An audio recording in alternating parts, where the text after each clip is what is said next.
April মাস মানেই সবার মনে আতঙ্ক গরম পড়ার এবং তাপ প্রচুর গায়ে লাগে। আর এই রকমটা চলবে কম করে 4 থেকে 5 মাস। তীব্র গরমে সুস্থ থাকতে তৃষ্ণার অপেক্ষায় না থেকে নিয়মিত বিরতিতে জল পান করতে হবে।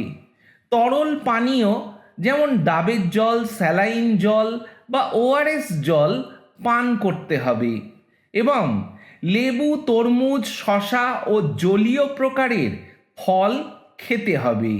এই সময় যেসব খাবার সহজে হজম হয়, যেমন পাতলা ডাল, সবজি, টক দই, পান্তা ভাত, সেগুলো খাওয়াই ভালো।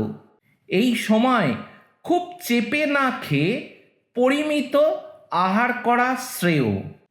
তীব্র এই গরমে সুতির হালকা রঙের ঢিলেঢালা পোশাক পরতে হবে, বিশেষ করে বেলা 11টা থেকে দুপুর 3টে অবধি। ঘরের বাইরে প্রয়োজন না থাকলে না বেরোনোই ভালো। তবে যদি বের হতেই হয় তাহলে ছাতা, টুপি, রোদ চশমা ব্যবহার করা উচিত এবং ছায়ায় থাকার চেষ্টা করতে হবে।